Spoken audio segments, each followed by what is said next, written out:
Her på Uhrhøj står vi næsten 100 meter højere oppe, end hvis vi stod nede i bunden af Vejle Ådal. På den anden side af ådalen kan du se nogle højdedrag, der er næsten lige så høje. De består af en masse sand og ler, som er efterladt af den sidste is, som er tromlet hen over området. Der har været mindst 4 istider i Danmark i løbet af de sidste 2 millioner år. Den sidste istid, Weichsel-istiden, sluttede for ca. 15.000 år siden.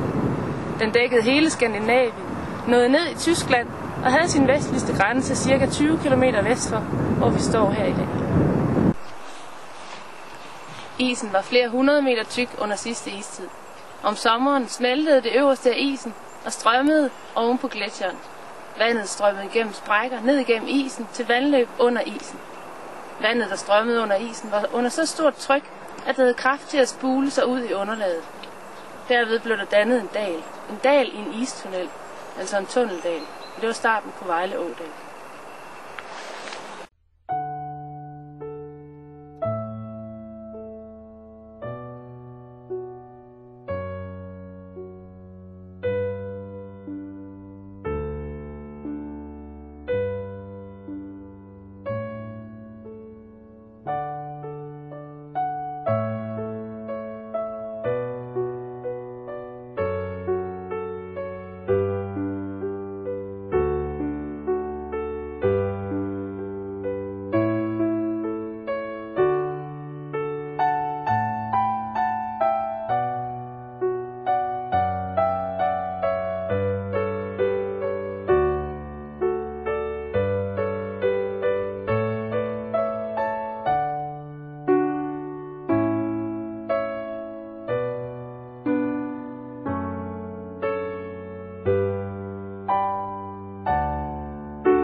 Istidens flode strømmede vestpå fra isen ved en såkaldt gletsjerport, der lå ved Frederikshåb.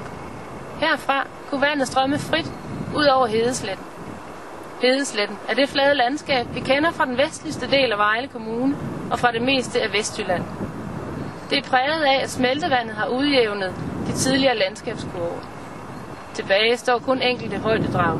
De såkaldte bakkeøer, som er rester fra den forrige istid, som ikke har været oversvømmet af smeltevandet.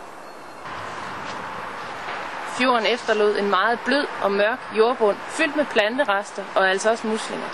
Det er sådan, vi kender undergrunden i den lave del af Vejle by, som en meget blød bund, som det er nødvendigt at stabilisere, inden vi kan bygge på den. Det er altså fordi, vi bygger på en gammel fjordbund.